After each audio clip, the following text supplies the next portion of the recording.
and I played with some great point guards, Marbury, Terrell Brandon, people like that.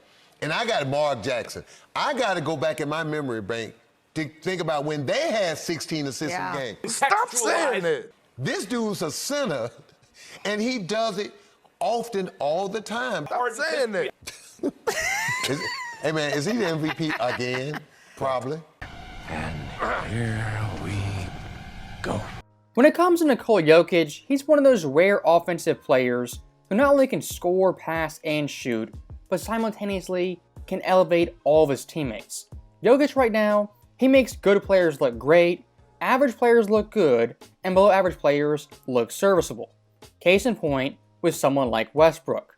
Averaging big numbers, 29.5. Westbrook's in the lane. Jokic double, dump it to Westbrook. Coming in, you're reporting from shoot-around today that he did play some 3-on-3. Yeah, baby! That's what I've been waiting for! Now look, Russ is historically highly polarizing, controversial, and he's really hit or miss the past couple of seasons. And looking at this year in Denver, the start he got off to was absolutely abysmal. 3 games into the season, people were saying Westbrook should retire on the spot, hang it up, because it was looking embarrassing and downright sad. Now, Westbrook in those games, the vast majority of the games, he was not playing alongside Nikola Jokic, and of course, was coming off the bench. Now, his last 3 games in the starting lineup, of course, playing more with the Joker and benefiting off that tremendously. And you might say the sample size, it's too small, only 3 games, and I hear that. But of course, Russ early on was playing bad. What was the narrative? This guy's done, should retire, and the Joker isn't quote-unquote elevating him like people thought he would. And let's be honest, a lot of Russ detractors, of course, Lakers fans who despise him and resent that trade back in 2022. Now, Russ in LA, his whole time in Los Angeles, alongside LeBron James, played a total of 60 games. Out of those 60 games, Westbrook only once shot above 65%. Westbrook alongside the Joker in the starting lineup already has one of those games out of his first 3. That's interesting. That's very interesting. Again, Nikola Jokic offensively elevates players like no player I've seen in my lifetime. And if anyone can make Russell Westbrook at age 36 look like a decent NBA player, above average player, it of course is the Joker. And making a larger point about Jokic, his impact on role players, erratic role players, were kinda hit or miss.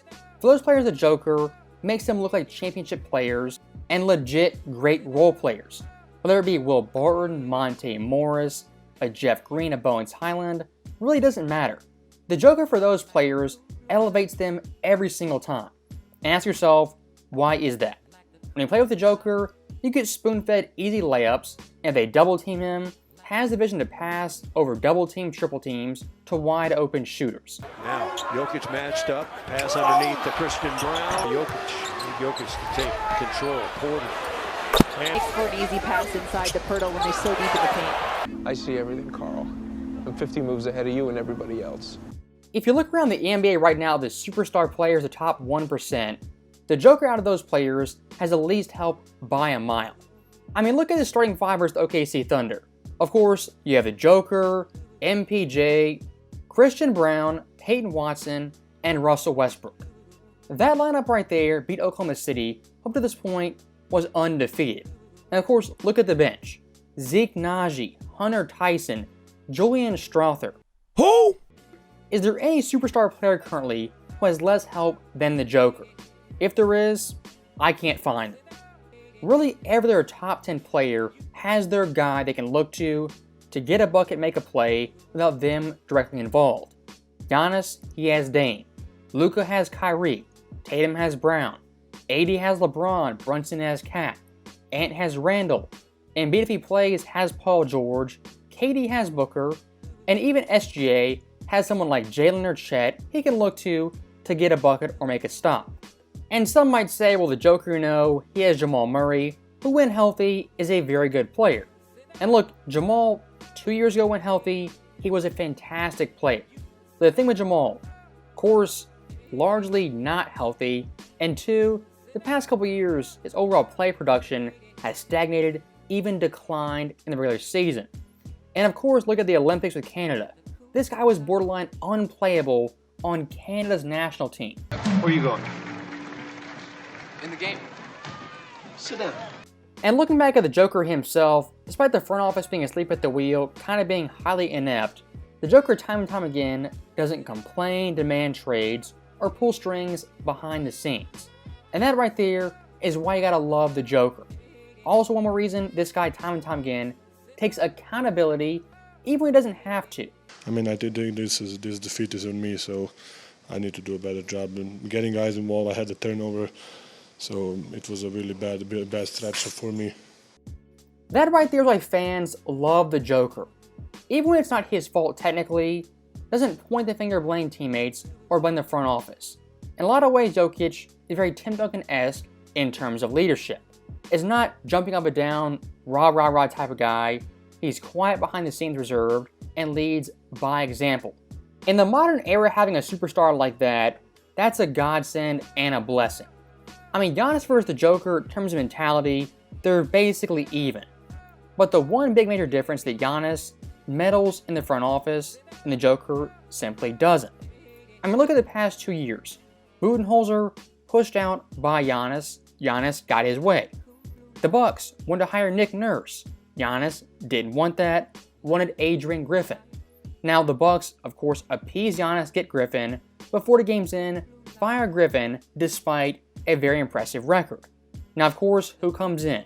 Doc Rivers off the sidelines, who's worse than Griffin? What have I done? Now, all that right there on its own, that's pretty bad and embarrassing.